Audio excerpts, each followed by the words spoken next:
नमस्कार, जय हिंद, वंदे मातरम। आप सभी विद्यार्थियों का स्वागत है आपके अपने यूट्यूब प्लेटफॉर्म उदय एजुकेशन में।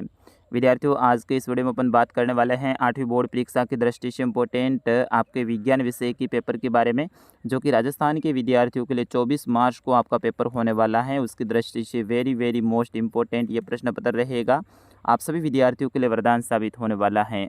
विद्यार्थियों, पूरा पेपर में उत्तर सहित आपको बताने वाला हूं और आपको फ्री में डाउनलोड करने के लिए भी देने वाला हूं। तो किस तरह से आपको डाउनलोड करना है वो भी मैं वीडियो के बीच में आपको बताऊंगा।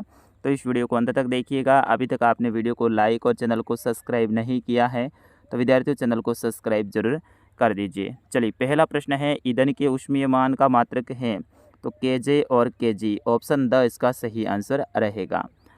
दूसरा प्रश्न है, सीएनजी का पूरा नाम है तो सीएनजी का पूरा नाम है संपीड़ित प्राकृतिक गैस, यानी सीएनजी, संपीड़ित प्राकृतिक गैस। अगला प्रश्न है कि वह पुस्तक जिसमें सभी संकटापन स्पीशीज का रिकॉर्ड रखा जाता है तो उसे रेड डाटा बुक कहते हैं या फिर रेड डाटा पुस्तक कहते हैं, ऑप्शन द इसका सही आंसर।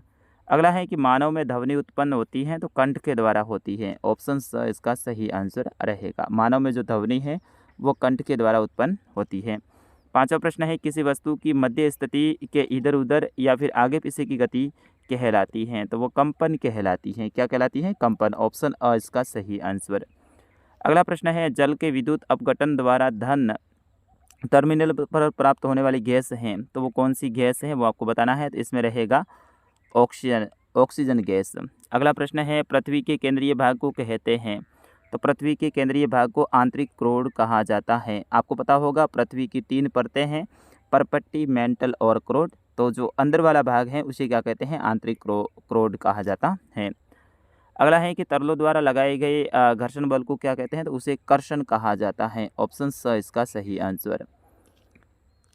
फिर उसके बाद में अति लघुतरात्मक प्रश्न रहेंगे, प्रश्न 9 से लेकर 12 तक। नवा प्रश्न है, निम्नलिखित खाद्य पदार्थों के स्रोत बताइए। तो दूध है वो विभिन्न जो पशु हैं उनसे प्राप्त होता है। मांस है ये भी पशुओं से प्राप्त होता है।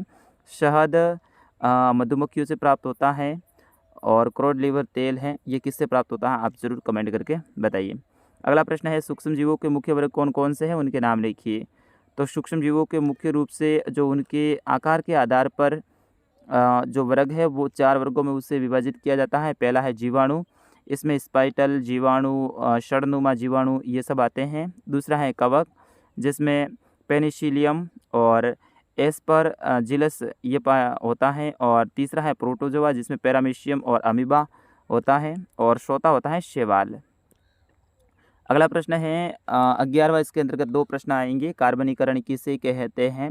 तो मृत वनस्पति के धीमे प्रक्रम के द्वारा कोयले में बदलने की जो प्रक्रिया होती है उसे कार्बनीकरण कहते हैं। यानी मृत वनस्पति यानी पेड़ पौधे जो धरती के अंदर दबे हुए हैं और धीमे प्रक्रम के द्वारा वो कोयले में बदल रहे हैं तो उसे क्या कहते हैं? कार्बनीकरण कहते हैं। अगला है, कोक कैसा पदार्थ है? तो कोक एक कठोर सरंध्र और काला पदार्थ है। यह कार्बन का लगभग शुद्ध रूप है। 12वां प्रश्न है, घर्षण किस प्रकार ऊष्मा पैदा करता है? कोई 2 कारण लिखिए। तो हाथों को परस्पर रगड़ने पर हाथ गर्म हो जाते हैं और माचिस की तीली रगड़ने से उसमें आग उत्पन्न हो जाती है। ये सब घर्षण के लक्षण हैं। अगला है, मिलान करना है आपको।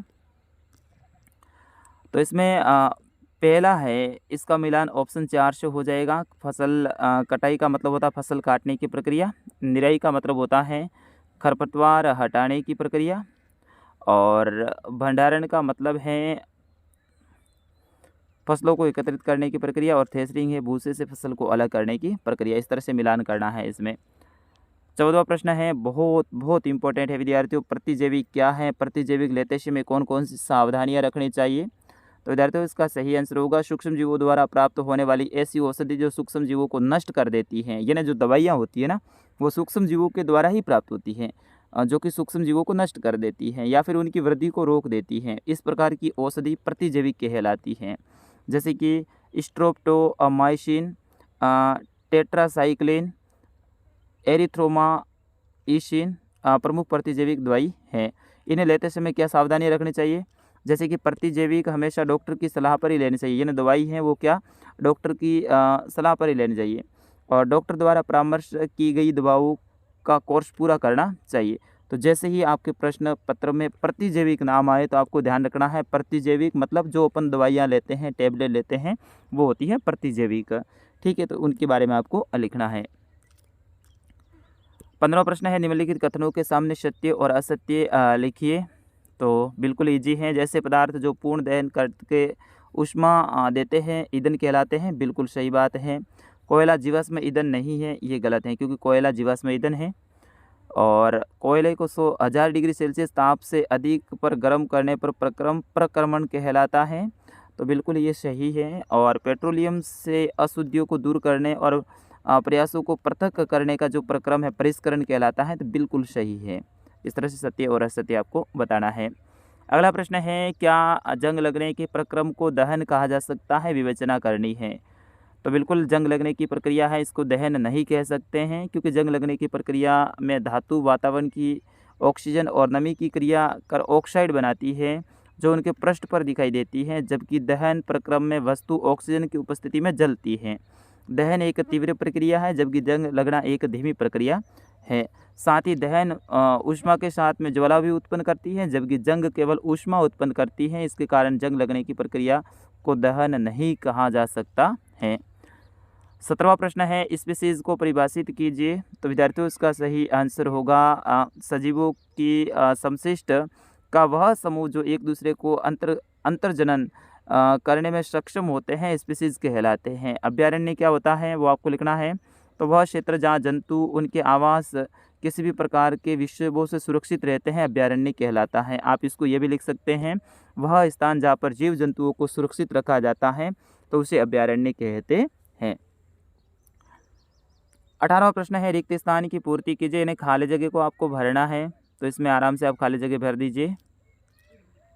19वां प्रश्न है, बल के कोई 4 अनुप्रयोग लिखिए, यानी बल के 4 प्रयोग लिखने हैं। जैसे कि किसी रुकी हुई वस्तु को गतिशील बनाया जा सकता है बल के द्वारा, गतिशील वस्तु की साल को परिवर्तित किया जा सकता है, गतिशील वस्तु की दिशा को बदला जा सकता है, और किसी वस्तु की आकृति को भी बदला जा सकता है। किसके द्वारा? बल के द्वारा। अगला है, यदि घर्षण ना हो तो जीवन को किस प्रकार प्रभावित करेगा? तो इसमें रहेगा, ब्लैक बोर्ड पर नहीं लिखा जा सकेगा, माचिस की तीली को नहीं जलाया पाएंगे, मशीनों के विभिन्न पुर्जों को घुमाना संभव नहीं होगा, और वाहन पर ब्रेक लगाने से वाहन रुकेंगे नहीं, और वे सड़क पर फिसलते रहेंगे।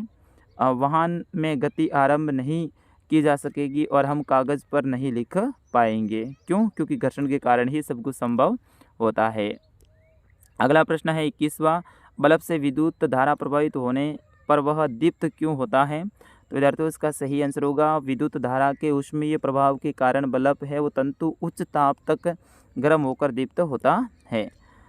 और अगला है कि किन द्रव्यों द्वारा विद्युत का चालन किया जा सकता है? तो नींबू का रंग या हाइड्रोक्लोरिक अम्ल, सभी अम्ल जिसमें आते हैं, कॉस्टिक सोडा या पोटेशियम आयोडाइड का जल में विलय यानी क्षार, और चीनी यानी लवण का घोल, सिरका आदि द्रव्यों विद्युत चालन होता है। 22वां प्रश्न है, यदि वो समानांतर समतल दर्पण एक दूसरे से 40 सेंटीमीटर के अंतराल पर रखे हो तो इसके बीच एक मोमबत्ती के बनने वाले प्रतिबिंबों की संख्या आपको ज्ञात करनी है। 23वां प्रश्न है, सड़क की स्वच्छता सुनिश्चित करने हेतु आप क्या सुझाव देंगे तथा वाहन चलाते समय सुरक्षा के किन किन नियमों का ध्यान रखेंगे, उनके बारे में लिखना है। इसमें दूसरा रहेगा, लैंगिक जनन क्या है तथा ये कैसे होता है, इसके महत्व सहित आपको बताना है। और इसी में तीसरा रहेगा, ध्वनि द्वारा उत्पन्न विक्षोभ आपके कानों तक कैसे पहुंचता है, वो आपको लिखना है।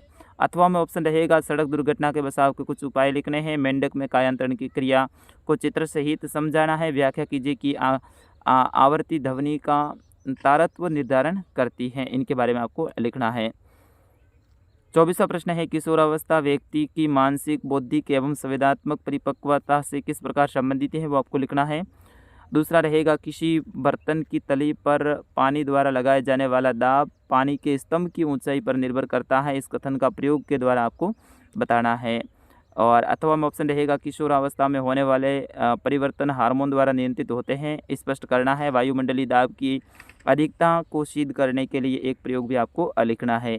25वां प्रश्न है, चित्र की सहायता से किसी ऐसे उपकरण का वर्णन कीजिए जिसका उपयोग किसी आवेशित वस्तु की पहचान में हो सके। और दूसरा रहेगा कि प्रकाश के परावर्तन को किसी क्रियाकलाप के द्वारा आपको समझाना है। अथवा में ऑप्शन रहेगा, आवेशित गुब्बारा दूसरे आवेशित गुब्बारे को प्रतिकर्षित करता है, जबकि अनावश्यक गुब्बारा आवेशित गुब्बारे द्वारा आकर्षित किया जा सकता है, व्याख्या करनी है। और इसमें दूसरा रहेगा, नेत्र में किस प्रकार के दोष उत्पन्न होते हैं, वो आपको लिखना है। अब विद्यार्थियों, ये आपका पूरा पेपर मैंने आपको बता दिया है। इस पेपर को डाउनलोड करना है तो आप हमारी वेबसाइट पे जा सकते हैं। आपको गूगल में जाकर सर्च करना है उदय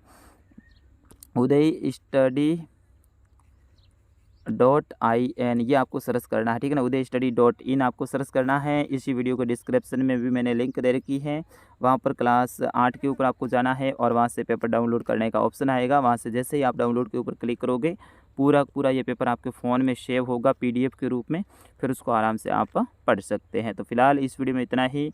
मिलते हैं अगले आपके वीडियो वस्तुनिष्ठ प्रश्नों के साथ में। यानी एक ऐसा वीडियो लेकर मैं आपके लिए आने वाला हूं जिसमें आपके महत्वपूर्ण जो अवसद के प्रश्न बन रहे हैं, पूरे के पूरे किताब के जो प्रश्न हैं इम्पोर्टेंट, वो एक ही वीडियो में मैं आपको बताऊंगा। तो उस वीडियो को भी आप ज़रूर वॉच कीजिएगा। मिलते हैं अगले वीडियो में, तब तक के लिए नमस्कार, जय हिंद, वंदे मातरम।